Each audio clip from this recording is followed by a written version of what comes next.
नमस्कार, मैं प्रदीप सर। प्राचीन भारत में जो अभी तक हम लोगों ने देखा प्राचीन इतिहास में, जिसमें कि ऐतिहासिक स्रोतों के बारे में हम लोगों ने देखा, फिर उसके बाद उसमें विभिन्न शिलालेखों को आपने देखा और फिर हम साहित्यिक स्रोतों को देखे। आज हम बात कर रहे हैं विदेशी विवरणों का, जिसके माध्यम से हमें प्राचीन भारत के कुछ ऐसे तथ्य सामने आते हैं और जानकारियां प्राप्त होती है जिसे हम नजरअंदाज नहीं कर सकते।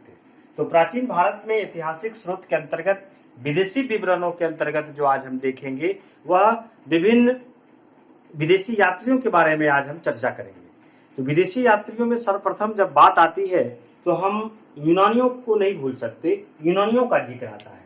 तो यूनानी जो रोमन लेखक हुआ करते थे, यूनानी रोमन लेखकों में सर्वप्रथम जो जिक्र आता है वह आता है हेरोडोटस का। हेरोडोटस, जिसके बारे में आप जानते हैं कि हेरोडोटस को इतिहास का जनक कहा जाता है और हेरोडोटस ने ही जो पुस्तक लिखी और जिस पुस्तक का नाम जो है हिस्टोरिका के नाम से जाना गया, हिस्टोरिका।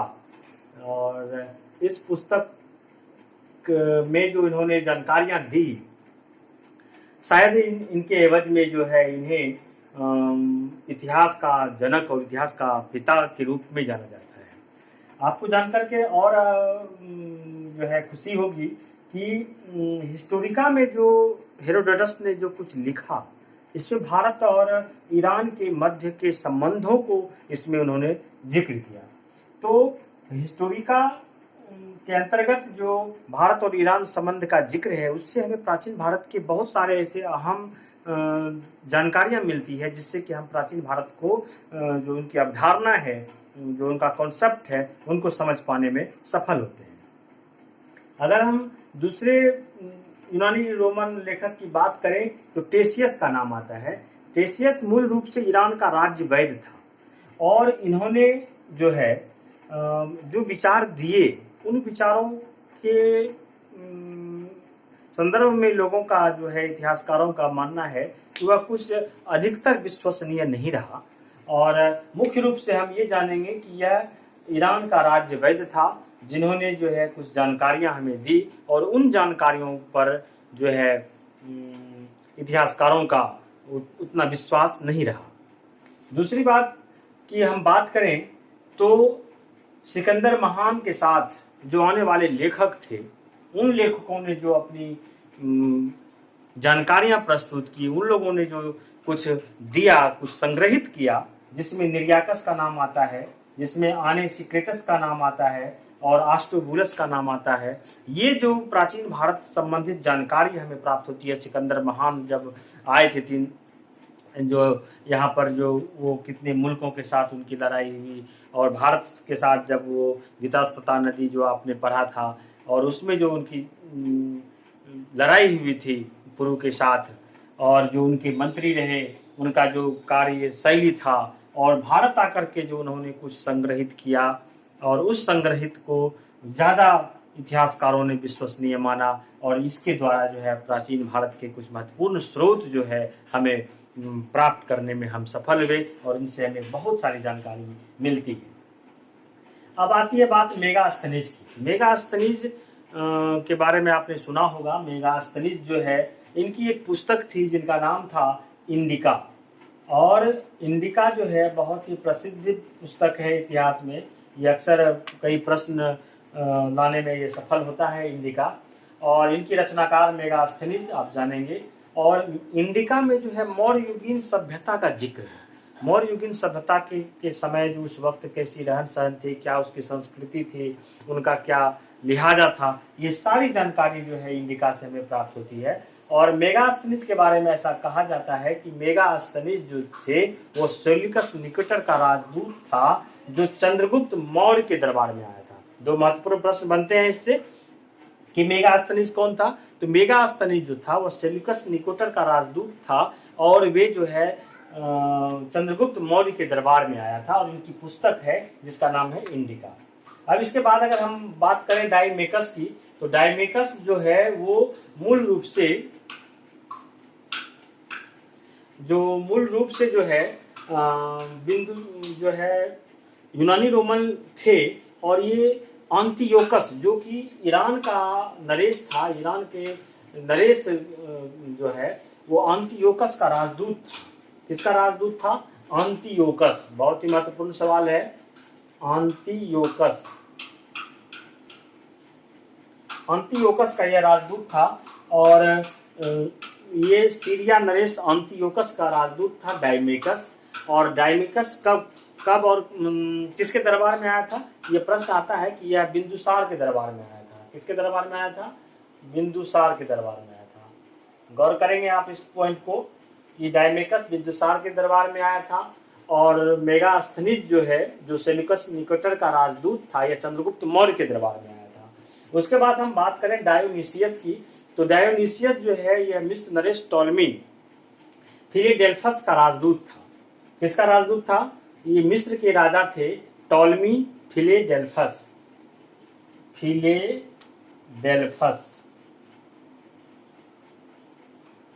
फिलेडेल्फस का राजदूत था। और ये किसके दरबार में आया था?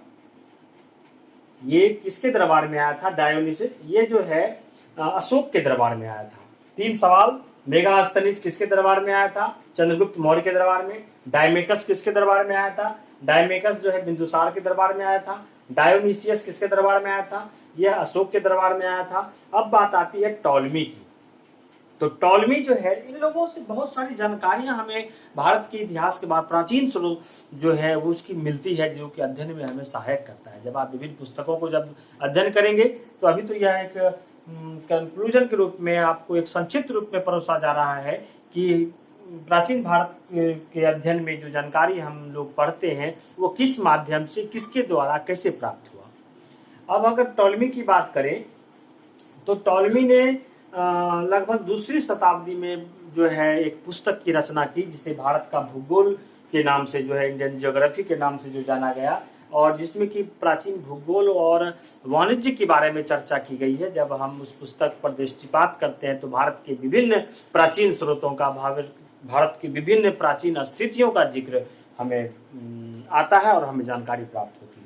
और प्लिनी की अगर बात करें तो प्लिनी जो है लगभग प्रथम शताब्दी में एक पुस्तक लिखी जिसको कि नेचुरल हिस्ट्री कहा गया। नेचुरल हिस्ट्री नामक इन्होंने पुस्तक लिखी, जिसमें कि बहुत सारी ऐसी भारतीय सभ्यताओं के बारे में जानकारी मिलती है, वहाँ के पशु, भारतीय पशुओं के बारे में, पेड़ पौधों के बारे में, खनिज पदार्थों के बारे में इसकी जिक्र और जानकारी हमें प्राप्त मिलता है। इस प्रकार जो है यूनानी रोमन लेखकों से हमें बहुत ही महत्वपूर्ण जानकारी प्राप्त होता है प्राचीन भारत के अध्ययन में और उनकी जानकारी प्राप्त करने में। अगर हम वहीं पर चीनी लेखकों की बात करें तो चीनी लेखकों में सर्वप्रथम जिक्र आता है फाहियान की। फाहियान जो कि लगभग 399 ईस्वी में भारत आया था और 1414 ईस्वी में वो यहाँ से चले जाते हैं। और इस दौरान जो वो भारत में रहे, जो उनका जो कार्यकाल रहा ये 14-15 वर्षों का, इसमें उन्होंने क्या क्या खोजें की, क्या क्या अपने साथ ले गए, इनकी जानकारी हमें फाहियान के पुस्तक जो है भारत दशा का जो उन्होंने विवरण किया था, इस पुस्तक के नाम से ही पता चल जाता है कि कंडीशन ऑफ इंडिया जो स्थिति थी उनकी, उनका पता चल जाता है। और फाहियान के बारे में कहा जाता है ये एक बौद्ध भिक्षु थे और ये भारत में लगभग 15 वर्षों तक जो है रहे। और ये आए किनके दरबार में थी? ये चंद्रगुप्त द्वितीय विक्रमादित्य का भी नाम कहीं कहीं आप देखते होंगे, एक ही नाम है। चंद्रगुप्त द्वितीय जो है उनके दरबार में ये आए थे और इन्होंने जो मध्य प्रदेश के जो शासन व्यवस्था थी, राज व्यवस्था थी, वहाँ की जो सामाजिक स्थिति थी, राजनीतिक स्थिति थी, उन स्थितियों पर इन्होंने बहुत अच्छे से विवरण किया। उन्होंने लिखा है कि मध्य प्रदेश के जो जनता थे, वहाँ के जनता बहुत ही सुखी और समृद्ध थे। और उन्होंने यह भी जिक्र किया कि उस समय जो विनिमय का जो साधन था, एक्सचेंज का जो साधन था, विनिमय कहते हैं किसी वस्तु के आदान प्रदान करने की जो स्थिति होती है, जो क्रिया होती है, वही विनिमय कहलाती है। तो उन्होंने बताया कि ये जो विनिमय उस समय हुआ करता था वो कौड़ियों के द्वारा हुआ करता था। और उन्होंने कहा कि उस समय जो चंद्रगुप्त के जो राजमहल हुआ करते थे, जिसे राजप्रसाद भी कहते हैं, प्रसाद मतलब घर, प्रसाद मतलब महल, यानी राजमहल या राजप्रसाद दोनों कह सकते हैं आप उसको।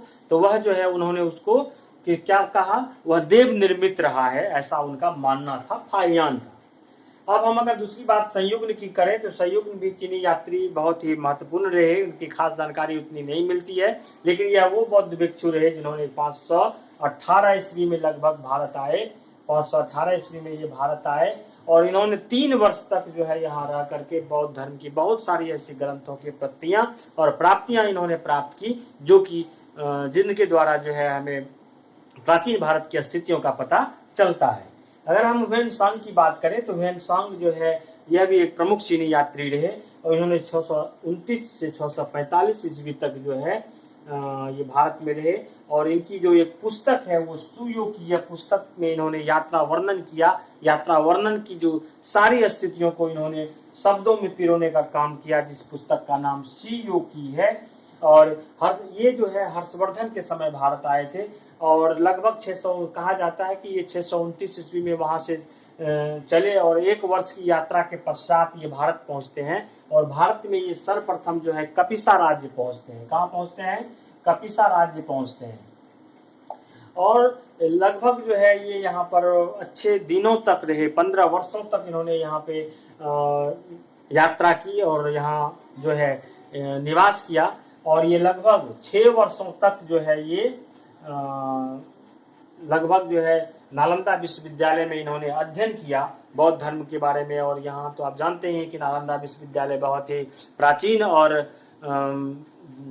विभिन्न स्रोतों में, विभिन्न क्षेत्रों में जो है यहाँ की पढ़ाई होती थी, और विदेशों से यहाँ लोग पढ़ने आते थे, जिसमें ह्वेनसांग का भी नाम आता है। और ह्वेनसांग यहाँ पर रह करके 6 वर्षों तक इन्होंने अध्ययन किया, और शेष वर्षों तक जो है 15 वर्षों में 6 को आप घटाइए, शेष वर्ष ये भ्रमण करते रहे, बौद्ध धर्म की बहुत सारे ग्रंथों को जो है इन्होंने एकत्रित करने का काम किया, और इन्होंने जो अपने यात्रा को, जो 15 वर्षों के जो यात्रा का जो अपना डायरी के रूप में इन्होंने जो संकलन किया, शब्दों में पिरोया, उसे हम सुयोकी के नाम से जाने।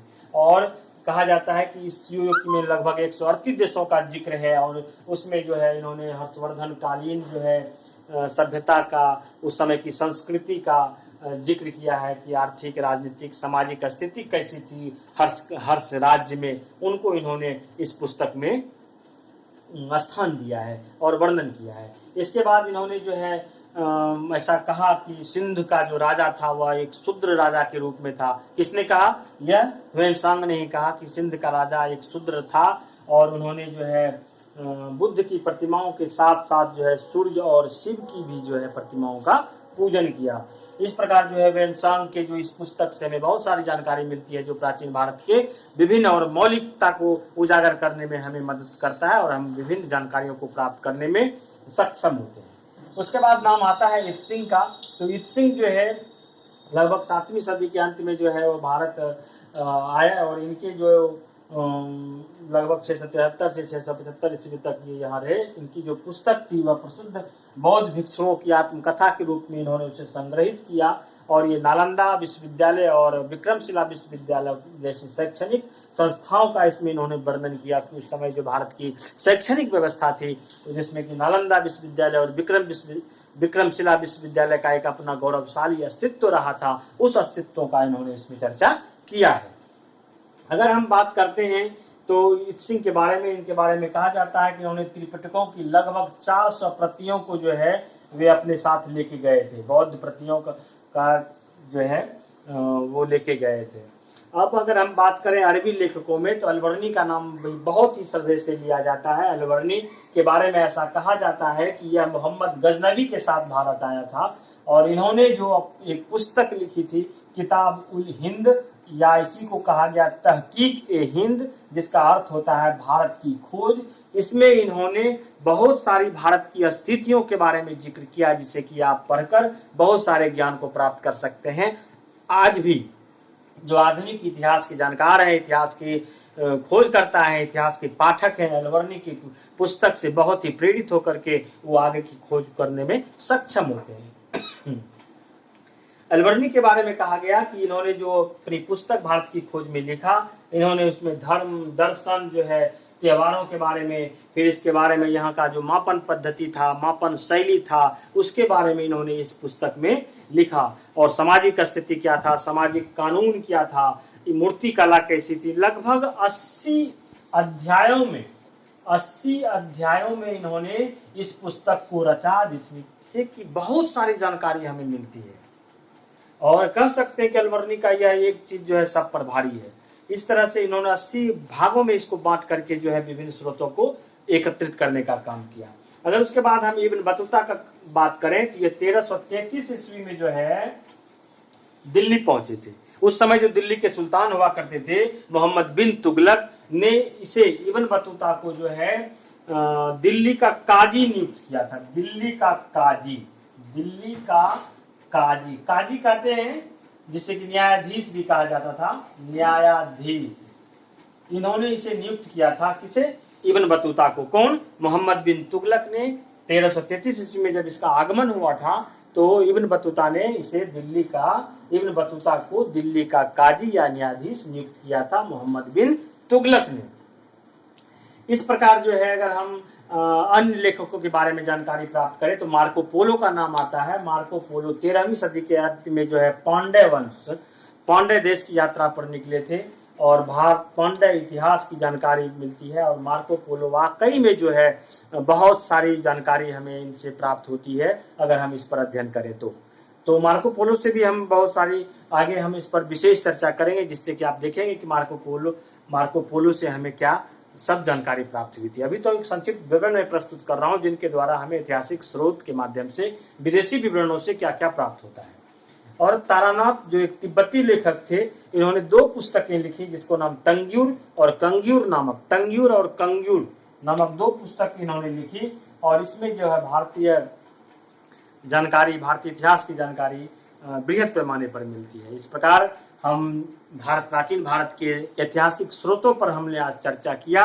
अब इसके बाद जो है हम फिर अगले अध्याय पर जुड़ेंगे और प्राचीन भारत के उन बेहतरीन नगमों को एकत्रित करने में हम सफल होंगे, जिससे कि हमें विभिन्न परीक्षा के दृष्टिकोण से जो है हमें जानकारी प्राप्त होगी और आपका सहयोग मिलता रहे। और इसी तरह इस वीडियो को लाइक करें, शेयर करें और सब्सक्राइब करें। और साथ ही सलाह भी जो है कमेंट बॉक्स में ज़रूर लिखें कि वाकई में जो है इसमें और क्या सुधार की आवश्यकता है और आपको कैसा लगा। धन्यवाद।